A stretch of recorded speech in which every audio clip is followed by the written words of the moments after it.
a mission. I'm paying dues, I'm in position, I'm staying up, it's getting late. You're doing good, I'm doing great.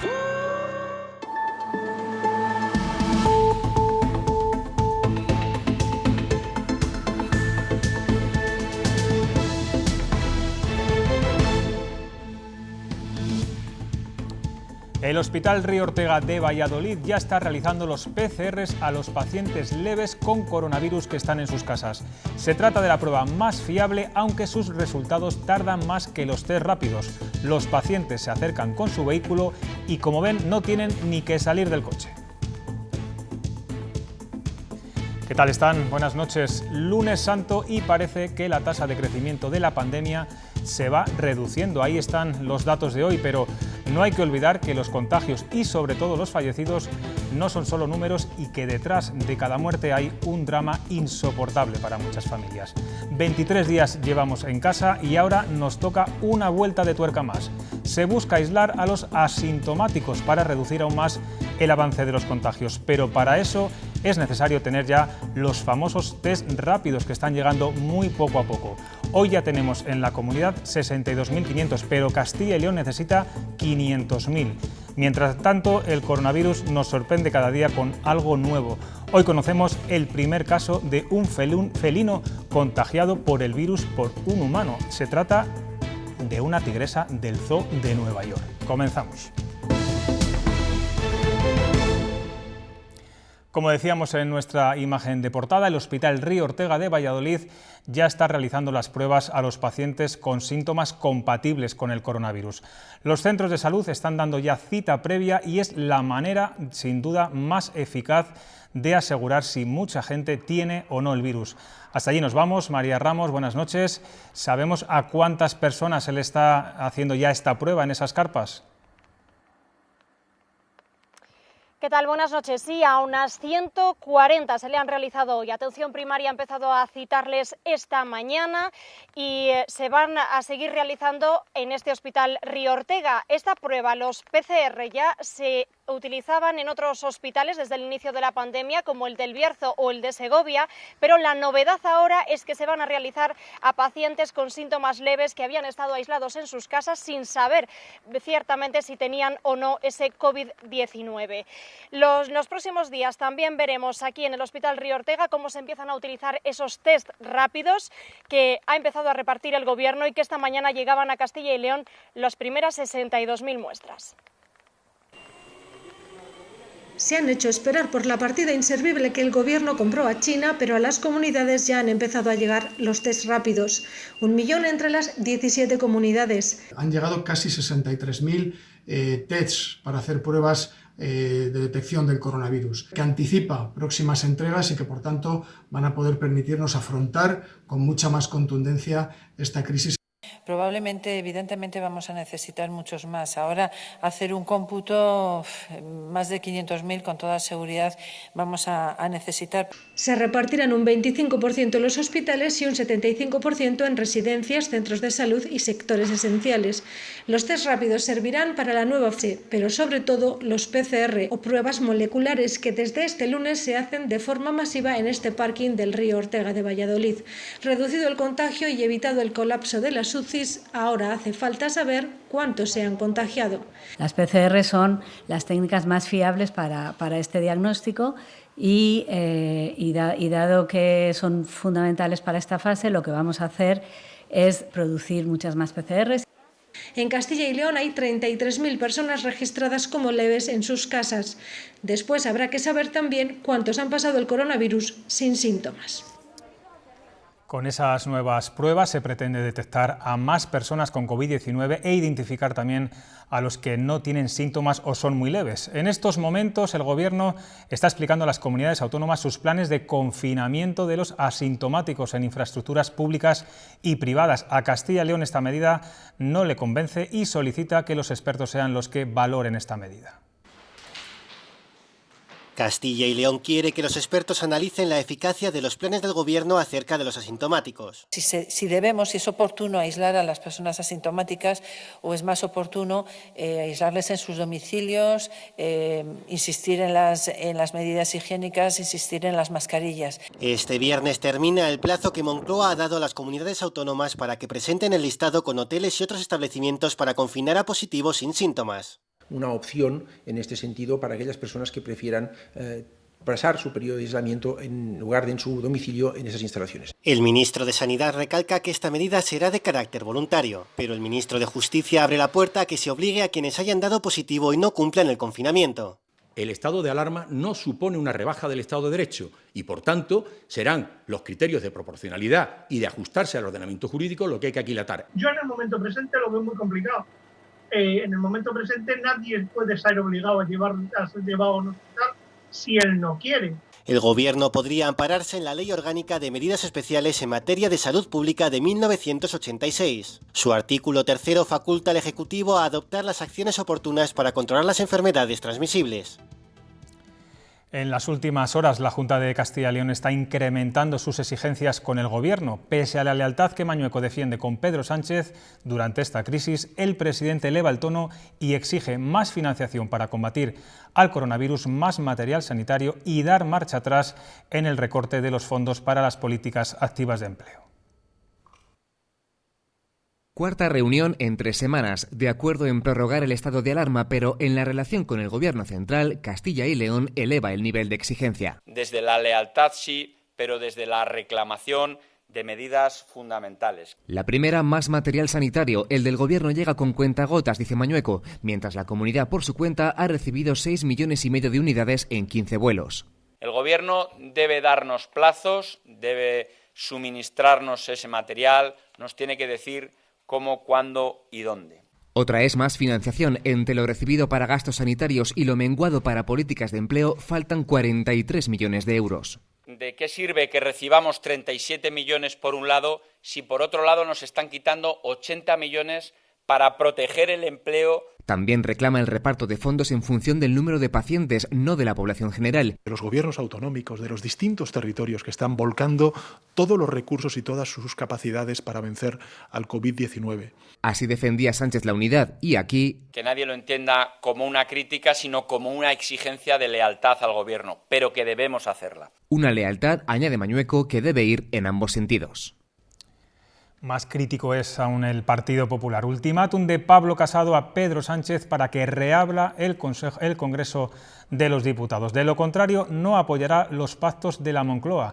Casado ofrece un plan de choque en el que pide una paga extra a los profesionales sanitarios durante los meses de alarma y la condonación del impuesto de sucesiones y donaciones a los familiares de fallecidos por esta epidemia.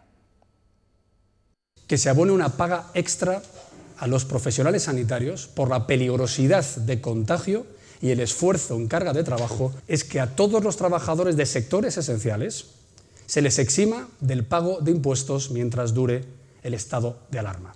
En que las medidas del Gobierno tienen que ser consensuadas, tienen que ser planificadas, tienen que ser evaluadas antes de anunciarse y de ponerse en marcha. Y la única manera de que eso sea así es que se haga un acuerdo entre los partidos de la oposición y el Gobierno y entre los agentes sociales. El Gobierno ha pedido a las comunidades autónomas una foto fija de sus residencias antes del 8 de abril y la consejera de Familia ha defendido la transparencia en los datos y el apoyo que se está ofreciendo a todas las residencias. Además, ha recordado que solo se han tenido que intervenir 3 centros de la comunidad. Estamos en contacto permanente con todas ellas, especialmente con las que tienen más problemas. Hay que tener en cuenta, yo creo que es importante el dato que decía antes, de 1.214 centros en Castilla y León, solo hay fallecidos en 173 centros. Luego, la gestión que están haciendo muchas residencias, muchos centros de discapacidad, es una buena gestión. Desde luego que las residencias de ancianos son los lugares donde más fallecimientos se están produciendo estos días, pero no en todas la situación es tan dramática.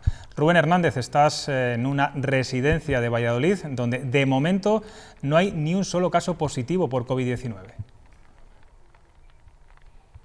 Ni un solo caso, José Luis. Por ahora, a esta residencia del vallisoletano barrio de La Rubia, el coronavirus no ha llegado. Entre sus casi 280 residentes no ha habido contagios, entre otros motivos porque desde el primer momento se actuó y se extremaron las medidas de higiene y aislamiento, aunque para evitar que esta situación sea aún más dura para los mayores, también se ha potenciado el contacto con sus familiares de forma telemática. A día de hoy, en Castilla y León, si sumamos residencias, centros de discapacidad y también viviendas tuteladas, tenemos 939 instalaciones asistenciales donde no hay ningún caso de coronavirus.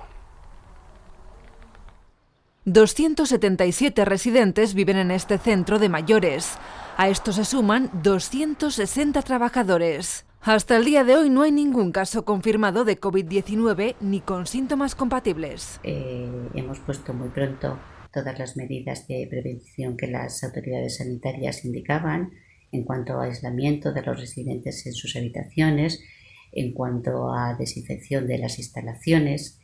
Esos han sido sus principales aliados, el aislamiento y la desinfección, medidas marcadas en todos los protocolos. Desde el minuto cero se pusieron manos a la obra y reorganizaron las tareas. Pues las propuestas de los trabajadores han ido encaminadas fundamentalmente a identificar focos de contaminación en las plantas, a identificar aquellas actividades que se hacían con los residentes que no eran esenciales y así minimizar riesgos de contagio.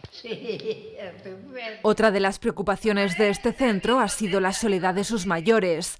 Para evitarlo ya han implementado el plan de humanización. Que puedan conectar a los residentes con sus familiares y hacer más llevadera esta situación. ¿Qué estás haciendo? Una chaqueta. Y así ellos les cuentan a sus seres queridos lo que hacen cada día. Y también les preguntan aquello que les inquieta. ¿Y cuándo va a llegar ese momento? Porque quieren saber cuándo volverán a recibir visitas.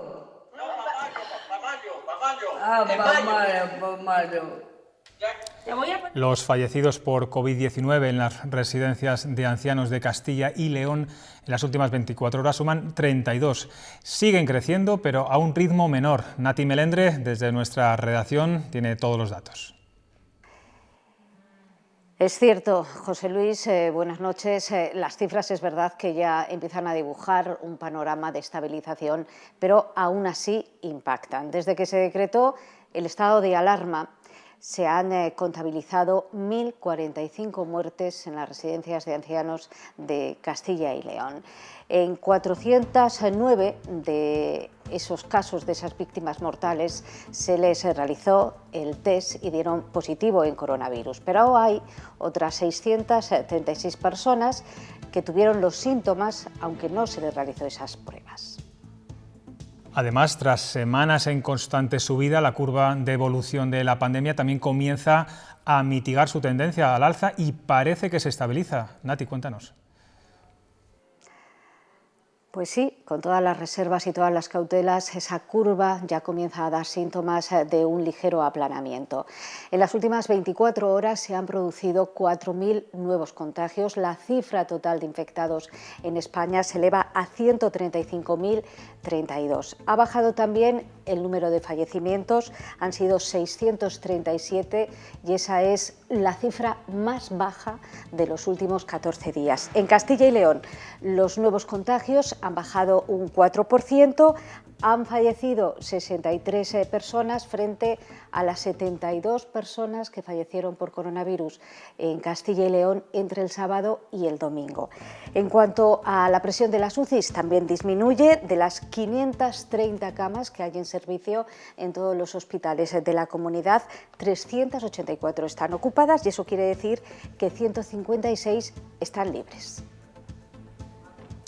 Gracias, Nati. Veían en esos mapas que hay zonas en rojo donde el número de contagios es muy elevado. Es el caso de 3 localidades sorianas: Covaleda, Duruelo de la Sierra y Vinuesa. La comarca de Pinares es la zona cero del coronavirus en esta provincia.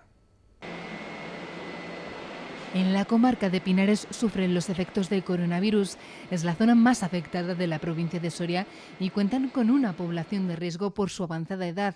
Estos días viven más que nunca pendientes del tañir de sus campanas y es que cada vez que las escuchan es señal de que un vecino más ha sucumbido a la pandemia. Creo que este mes llevamos 15 fallecidos en Covaleda. Es una barbaridad, es una barbaridad. Creo que entre Covaleda y Duruelo, según me dijo el cura hace 3-4 días, creo que iban 25. En su centro de salud, las bajas por COVID-19 de la mitad de la plantilla se suman a la precariedad que arrastraban antes de la pandemia. Sí, bueno, falta personal porque ya somos poquitos de por sí. De hecho, de los 6 médicos de plantilla, 3 no hacíamos guardias por excedencia, por edad. Y resulta que ahora han caído 3 por el tema coronavirus, están de baja 3 de los 6 más 2 de área. Una zona en la que también preocupan las residencias de mayores. En Minosa cuentan con 18 personas en aislamiento y 2 fallecidos. Y ayer conocían el primer contagio en la residencia de Duruelo. Ahora reivindican más test como medida de control. No sé si 50 serían excesivos, pero 10, 15, no lo sé. Que nos harían más test porque estamos llevando toda rajatabla. Con 114 positivos y muchos más vecinos en aislamiento con síntomas, la lucha contra el coronavirus en Pinares es todavía más dura. Nos vamos ahora a Madrid, con casi 39.000 contagios y más de 5.000 fallecidos. La capital de España es la punta de lanza del coronavirus, pero también de la recuperación. En las últimas horas ofrece datos para la esperanza. 779 personas han recibido el alta en el último día y las urgencias, Sara Ayuso, han tenido un gran descenso. Sí, ¿qué tal? Buenas tardes. Concretamente del 80%. Si el lunes pasado atendían a cerca de 2.000 personas, este han sido menos de 400. Siguen siendo cifras importantes, muy por encima todavía de la situación pre-coronavirus, pero los hospitales madrileños constatan una reducción de la presión sobre las urgencias. Además, es el cuarto día consecutivo en caída de las cifras de fallecidos y suben las altas. Ya son más de 17.000 en la Comunidad de Madrid desde el inicio de la pandemia. Los puntos críticos siguen siendo las UCIs, como muestra este hospital Gregorio Marañón, que ha transformado la biblioteca en una unidad de cuidados intensivos con capacidad para 19 camas, porque aunque la radiografía parece que mejora, aún queda por delante mucha carrera para nuestros sanitarios. En calles desiertas, su luz ha sido el testimonio de la tragedia. No han parado un instante. Han sido los primeros en atender a los enfermos, en entrar en nuestras casas, en tranquilizar a los infectados. Son el personal de las ambulancias y los servicios de emergencia. Son días muy difíciles, de mucho daño psicológico, porque estás viendo, trabajamos con mucha impotencia de que las cosas se podían hacer mucho mejor de las que se hacen. Están sometidos a niveles de estrés nunca vividos antes de forma tan continua. Los que estamos en primera línea no somos héroes, sino que somos personas. Tienen soporte psicológico, pero no tienen tiempo para recibir el apoyo que necesitan. Es una necesidad que es inminente y no se puede demorar más, tanto para los profesionales como para los pacientes. Esto es un binomio inseparable. Cuando termina tu jornada vas todavía con el run de analizando los tipos de servicios, de si lo hemos hecho bien, si nos hemos desinfectado bien. Piden más seguridad en los medios materiales, pero también apoyo psicológico y protocolos más claros. Cuando acaban la jornada y vuelven con sus familias es difícil desconectar de cómo el coronavirus ha cambiado para siempre la vida de muchas personas. Esta tarde hemos conocido que el Ministerio de Interior pone en marcha a partir de mañana una aplicación para proteger a 2 colectivos vulnerables, los sanitarios y las víctimas de violencia de género. Será una función nueva dentro de la APP Alert Cops. Una protección reforzada para ellas, una mayor facilidad de uso y con ello una forma más ágil, mucho más eficaz de solicitar a las fuerzas y cuerpos de seguridad del Estado la ayuda, la protección que necesiten en un momento concreto y de riesgo concreto.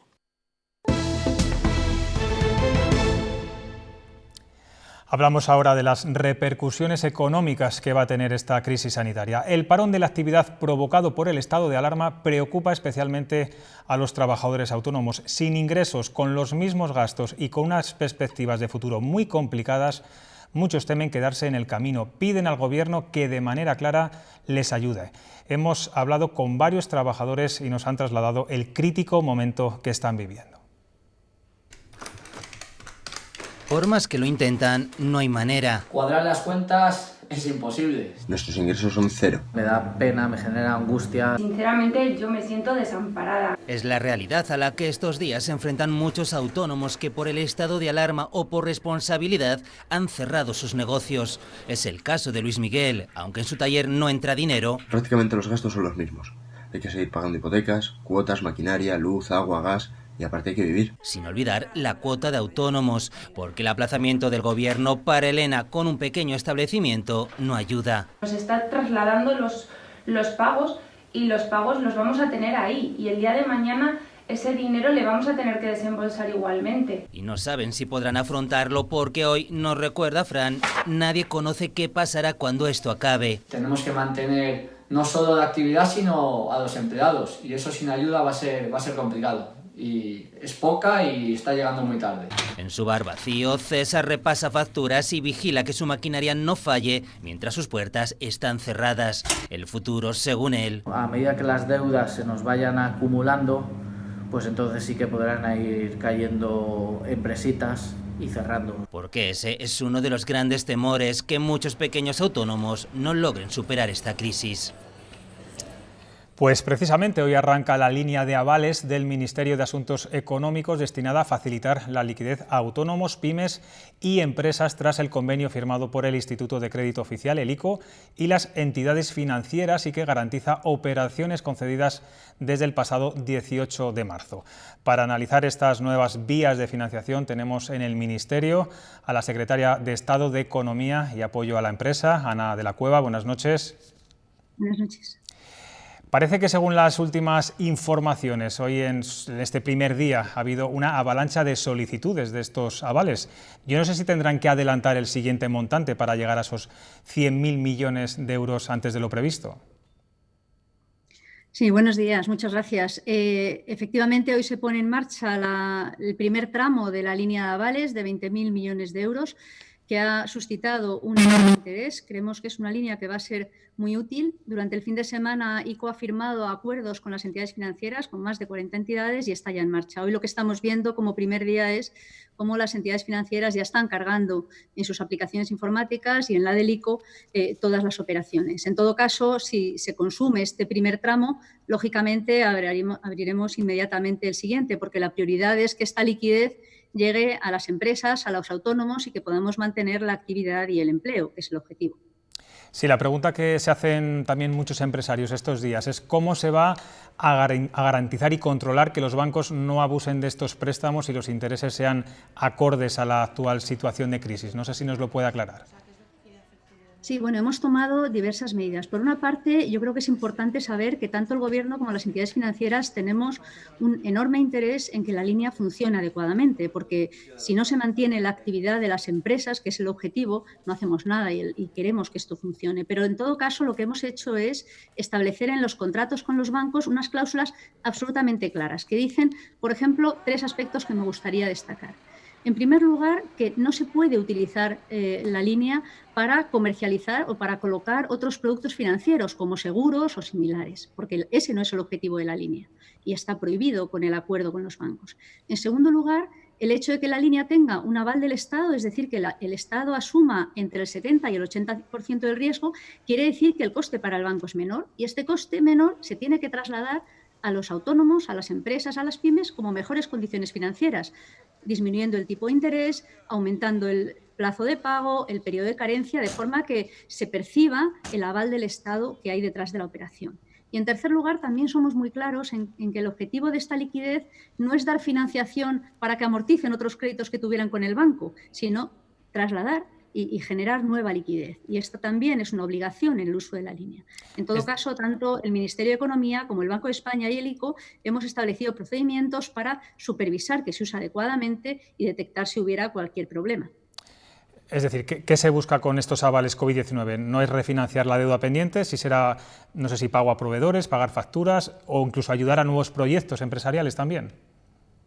Bueno, como estábamos oyendo en el mismo vídeo que trasladaban hace un momento, lo que se produce en esta situación extraordinaria es que los autónomos, las pymes, las empresas se enfrentan a una situación en la que no tienen ingresos y, sin embargo, sus gastos siguen siendo los mismos, cuando no mayores. Siguen teniendo que pagar nóminas, siguen teniendo que hacer frente al alquiler de los locales, a los gastos habituales, a las facturas, a los impuestos, de forma que el objetivo de la línea es ayudar a cubrir este momento con una financiación extraordinaria que les permita pasar esta situación, ¿no? Y mantener la actividad y el empleo, porque en la medida en que se mantenga la actividad y el empleo, luego podremos recuperar la actividad y la economía de una mejor manera. Sí, señora de la Cueva, en el caso de los autónomos, ¿no sería más efectivo quitar la cuota de la Seguridad Social y otros costes fijos, como ellos vienen reclamando estos días? Bueno, el caso de los autónomos ha sido un colectivo absolutamente prioritario para el Gobierno desde el principio, desde las primeras medidas que se fueron tomando. En los autónomos que tengan empleados y que hayan tenido que hacer un ERTE como consecuencia de la situación actual, no pagan por el ERTE por fuerza mayor las cuotas de la Seguridad Social y además ven cómo sus empleados tienen acceso a prestaciones independientemente de que pudieran haber cotizado como para tener acceso a paro, porque se han flexibilizado las condiciones. Además, los autónomos, en el caso de los autónomos, se ha ampliado 6 meses, se han aplazado el pago de los impuestos de IRPF y de IVA. Los autónomos que tengan una bajada de sus ingresos del 75% como consecuencia de esta situación, tienen acceso a una prestación extraordinaria del 70% de la base reguladora. Los autónomos se han incluido entre los colectivos que se pueden beneficiar de moratoria hipotecaria, de la moratoria de alquileres, por supuesto, de la línea de alquileres, en fin, de todas las medidas que se han ido tomando, se ha incluido en cada una de ellas a los autónomos como colectivo beneficiario, porque somos conscientes de que junto con las pymes forman el tejido productivo de este país y que, por tanto, sostener su actividad es absolutamente esencial. Sí, por último, el próximo lunes podría volver a retomarse algunas actividades económicas, tal y como dijo recientemente el presidente. ¿Qué empresas serían las primeras en retomar su actividad? Bueno, lo que hemos intentado desde el principio con las medidas que se han tomado es no reducir la actividad, sino reducir la movilidad para evitar los contagios, para priorizar la atención sanitaria y evitar la crisis sanitaria de enormes dimensiones en las que estamos.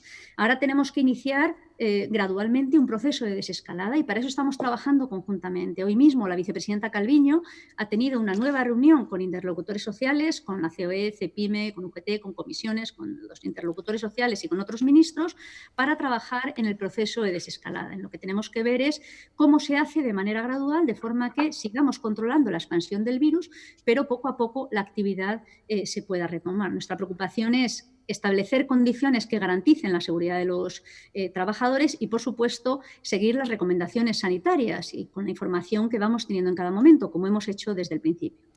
Pues Ana de la Cueva, secretaria de Estado de Economía, gracias por atender a Castilla y León Televisión y también enhorabuena por pues el éxito del primer día, al menos, de esos avales que ha concedido a través del ICO y las entidades financieras. Gracias. Muchas gracias a ustedes. Y seguimos con medidas para paliar esta crisis. Luis Tudanca se ha reunido esta mañana con las organizaciones sindicales.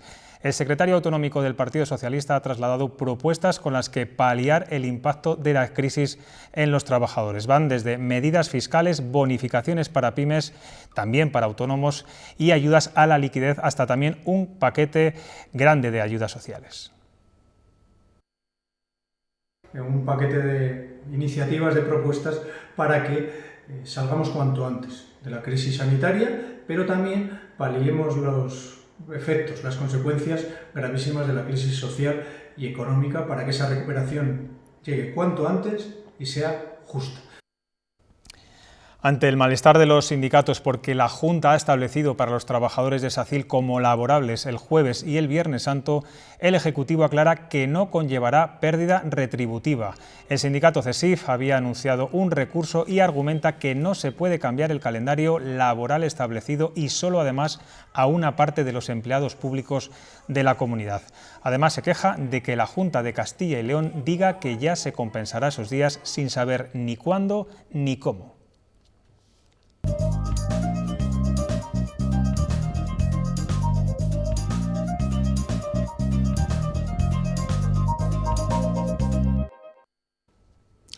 A través de esta página web podrán comprar productos de Tierra de Sabor y además llegarán hasta sus casas con envío gratuito.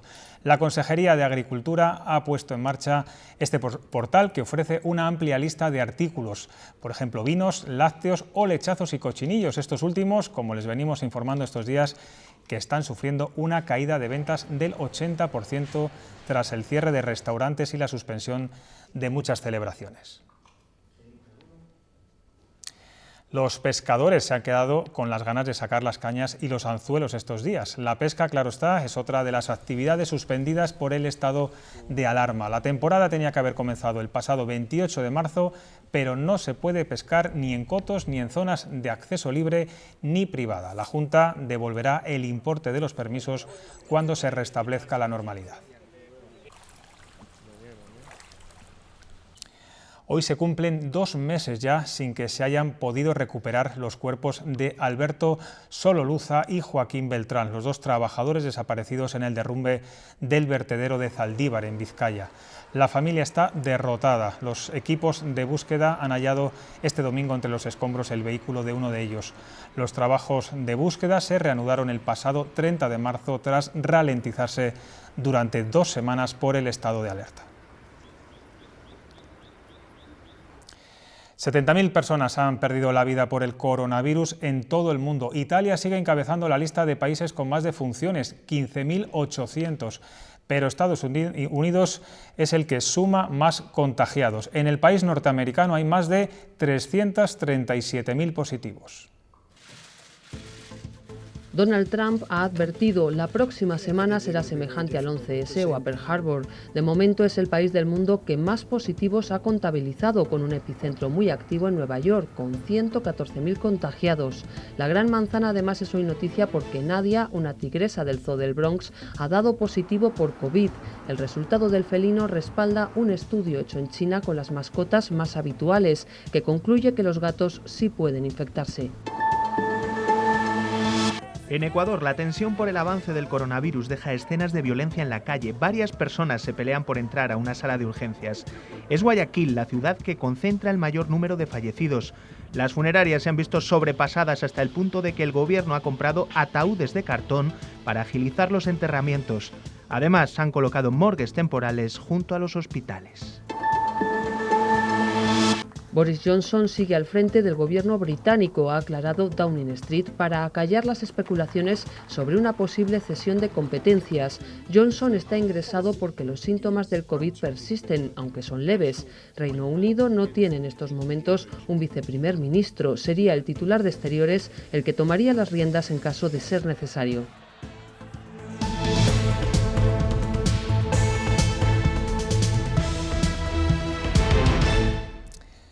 A estas horas de un día como hoy, muchos zamoranos habrían desfilado por las calles de la ciudad, entre ellos varios deportistas profesionales.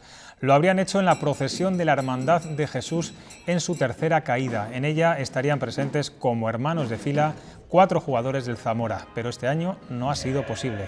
Así nos han contado todos ellos cómo se compagina la pasión con el mundo del fútbol. No solo tienen en común su pasión por el fútbol, también su amor incondicional por la ciudad que les vio nacer y su pasión viva por la Semana Santa. Desfilar acompañando cada lunes santo a la Hermandad de Jesús en su tercera caída es una sensación que no pueden explicar, pero que no siempre han podido hacer. El año pasado sí que salí, pero ya llevaba por lo menos 10 años sin salir en ninguna procesión porque bueno, no me coincidía vacaciones o no estaba aquí en Zamora, entonces era imposible. Ahora nosotros porque estamos aquí en el Zamora, en la ciudad, pero sí es verdad que cuando estás fuera es muy complicado vivirla y se echa mucho de menos. Los que somos de Zamora tenemos la suerte de estar aquí en casa, de poder compaginarlo bien. Se pasa mal estando, sobre todo cuando no puedes estar un lunes santo y no puedes salir en la procesión. Después está el cansancio, horas y horas caminando por las calles de la ciudad. La Semana Santa es estar de paseo durante varias horas, entonces compaginarlo es complicado. Acabas cansado, pero la pasión y lo que te gusta, pues al final te hace estar menos cansado. El cansancio lo haces con gusto, lo haces con pasión y yo creo que no tiene por qué intervenir en nada. Es muy cansado, pero bueno, tenemos la suerte de que casi siempre descansamos los martes en el mundo del fútbol. Pero nada importa, dicen, cuando vives la Semana Santa de Zamora, un sentimiento que no puede expresarse con palabras, un sueño que este año no podrá hacerse realidad, pero que estos 4 jugadores esperan poder vivir en el 2021. La pandemia ha obligado a reforzar las plantillas de sanitarios en toda España. Uno de esos profesionales que ha vuelto a la acción en primera línea es Fernando Estevez. El extécnico del Burgos se encuentra en Granada, desde donde vive el día a día de esta complicada situación. Fernando Estévez dejó un buen recuerdo en Burgos como entrenador, pero ahora le ha tocado dejar el banquillo y volver a su faceta de médico. El preparador andaluz se encuentra en su Granada natal, donde está viviendo la realidad de la lucha contra el coronavirus. Es verdad que venimos de una semana que ha sido compleja porque aquí particularmente hemos tenido algunos compañeros en cuarentena y hemos tenido que tener turnos fuera de la cadencia habitual. En su tierra natal la situación es compleja, ya que se ha tenido que reabrir otro hospital para atender a los enfermos, aunque todavía no se ha alcanzado el pico. El hecho de que hayan abierto ese hospital ahora que cayó en desuso, San Cecilio, pues está liberando bastante a los dos principales hospitales de Granada, y eso está haciendo que no haya colapso de momento. Es verdad que la atención es lenta, aunque hay mucha densidad, digamos, de flujo, no hay un colapso como el que están viviendo en Madrid. Como profesional de la medicina y del balompié, tiene claro que la salud es lo primero antes que la reanudación de las competiciones. A mí me parece una temeridad, un atrevimiento a especular, pues porque no sabemos cuál va a ser el escenario concreto en el que nos vamos a encontrar. A partir de ahí, yo siempre opino que el verde tiene que dar justicia y que las competiciones tienen que terminarse. Seguro que la próxima temporada volveremos a ver al de Capileira donde verdaderamente le gusta, a pie de césped. El Real Madrid y el Barcelona se han unido en una campaña de la FIFA contra el coronavirus. Dos de sus jugadores más relevantes, como Ramos y Piqué, piden a través de un vídeo a todos los aficionados que se olviden de la rivalidad para derrotar desde casa a la pandemia. Yo apoyo el Día Internacional del Deporte para el Desarrollo y la Paz, que está organizado por las Naciones Unidas el lunes 6 de abril. Como sabes, en este momento tenemos que estar juntos. Vemos nuestras diferencias, pero si nos mantenemos unidos, somos más fuertes. Sé activo hoy. Mantente positivo, mantente fuerte. ¡Vamos! La joven jugadora de baloncesto, Ángela Salvadores, vuelve a su casa de España después de estar confinada en Bolonia desde el 9 de marzo. La leonesa, jugadora del Virtus, viaja a estas horas en un vuelo especial para españoles puesto por el gobierno una vez que la Liga italiana haya sido suspendida de forma ya definitiva. Salvadores podría estar en su León natal a primera hora de la mañana. Antes de terminar con la información deportiva, les contamos una triste noticia. Acaba de fallecer Radomir Antic a los 71 años de edad. El único técnico en dirigir a los tres grandes de nuestro fútbol, Barcelona, Real Madrid y Atlético de Madrid, e ídolo de la afición colchonera por haber logrado el doblete en el año 96, nos dejaba esta tarde. El club rojiblanco ha sido el encargado de anunciar la pérdida con un comunicado en el que no se especifican las causas de la muerte del míster serbio.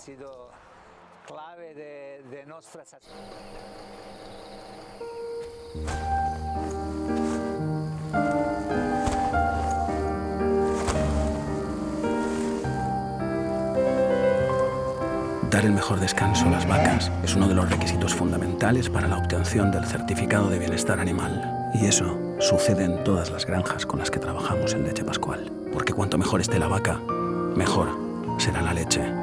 Leche Pascual de bienestar animal. Dar lo mejor.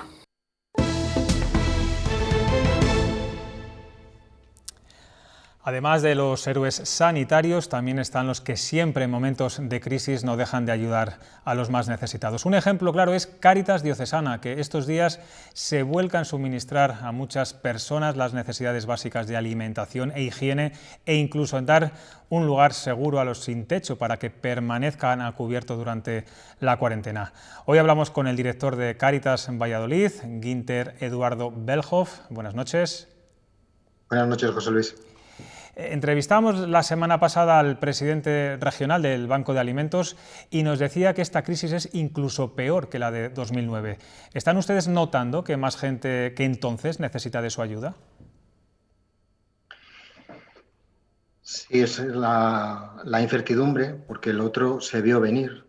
Esta crisis ha sido de la noche a la mañana. De la noche a la mañana nos hemos tenido que quedar en casa y muchas familias han perdido sus trabajos.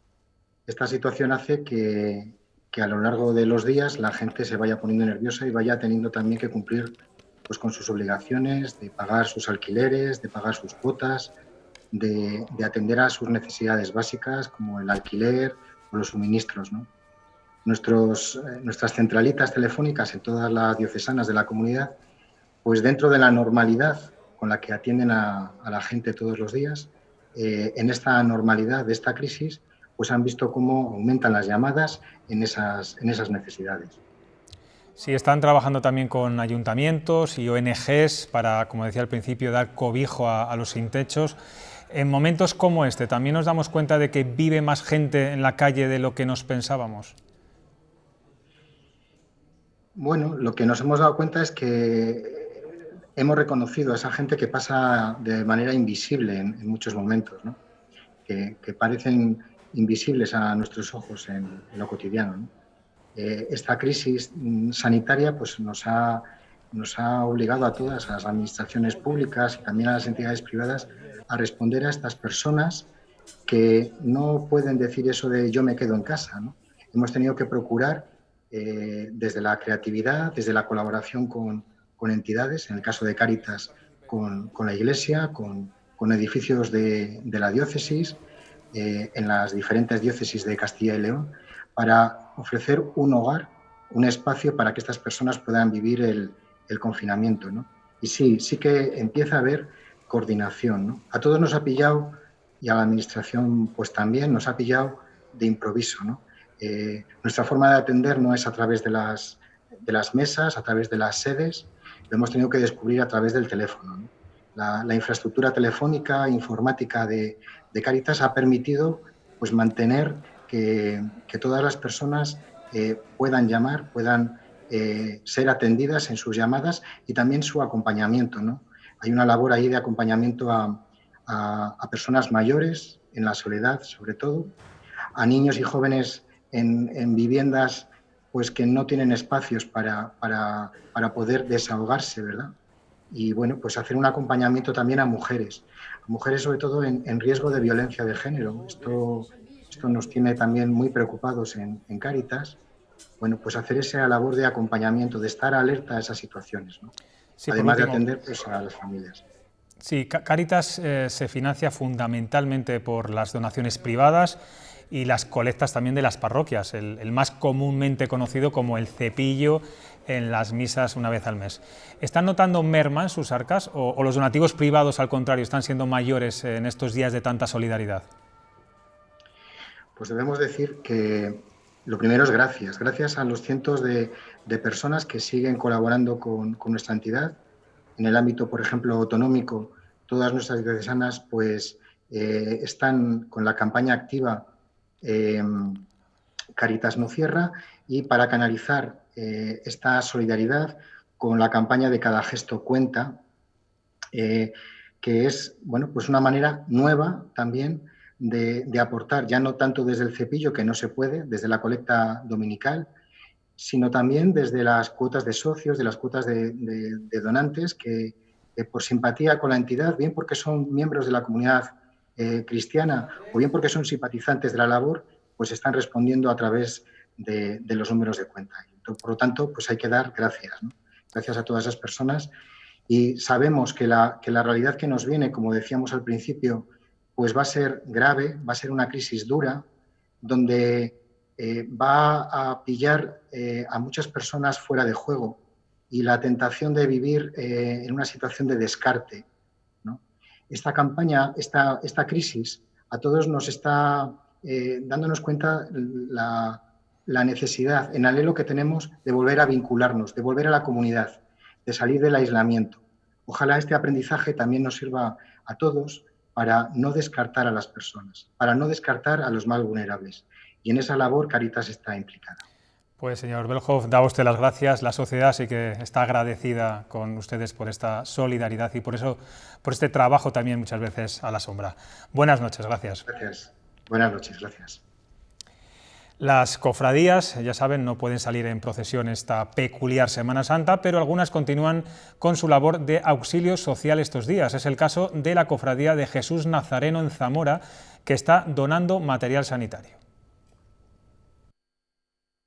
La Semana Santa de Zamora está también para ayudar. Una compra de 3.000 guantes también para el clínico, gel de hidroalcohólico para desinfectar y bueno, pues ahí estamos poniendo nuestro granito de arena. La Cofradía Jesús Nazareno, la de las 5 de la mañana, si fuera necesario durante esta crisis sanitaria, pondría a disposición de las instituciones sus locales, sala de reuniones y la panera, aunque por ahora esto es lo que le han pedido. Nos pidieron, la subdelegación y la Diputación ha sido de que difundamos, de que la gente se quede en casa. Más de 11.000 hermanos integran esta hermandad, días extraños de confinamiento en los que es difícil digerir en qué día estamos. Se ha quedado todo en agua de borrajas, pero bueno, es una sensación muy rara que no tengamos la Semana Santa. Yo por lo menos nunca lo he vivido. Sin pensar tampoco en que las procesiones se puedan trasladar al mes de septiembre. No es el momento de hablar de septiembre, de si pueden salir las cofradías a la calle. Pensando en que lo importante es la salud y esperar. Para el año que viene pues lo haremos con más fuerza. El obispo de Palencia, que se recupera en casa tras dar positivo en coronavirus y recibir el alta hospitalaria, se muestra favorable a la propuesta de trasladar la Semana Santa a septiembre, algo que no comparten las cofradías de la comunidad. Propone también realizar eventos en recuerdo de las víctimas. Yo no me opongo en modo alguno, sino que me parece buena iniciativa. Lógicamente, eso no excluye que sea la única, porque yo creo que también sería muy bueno que antes o después de ese Via Crucis o en algún momento tengamos una Eucaristía en la catedral por todos los enfermos y fallecidos. La Semana Santa sí sale en Castilla y León Televisión y lo hace gracias a una selección de procesiones emitidas durante años anteriores. Esta noche, desde las 9:30, serán 5. La primera, la procesión del Cristo de los Doctrinos desde Salamanca, seguida del desfile del Encuentro de Ávila. Después, visita a Medina del Campo para volver a Zamora. De madrugada llegará la procesión del Santísimo Cristo de la Buena Muerte.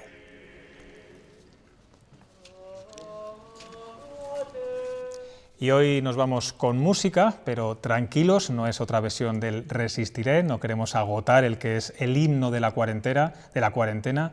Nos vamos con dos músicos que viven en Valladolid y que amenizan el vermú a los suyos desde su guardilla. Jordi toca el cello y Carolina el clarinete. Sus vecinos, mientras tanto, toman el aperitivo, disfrutan y aplauden. Con ellos les dejamos, no sin antes decirle que todos nos tenemos que quedar en casa y salir solo para lo imprescindible. Buenas noches.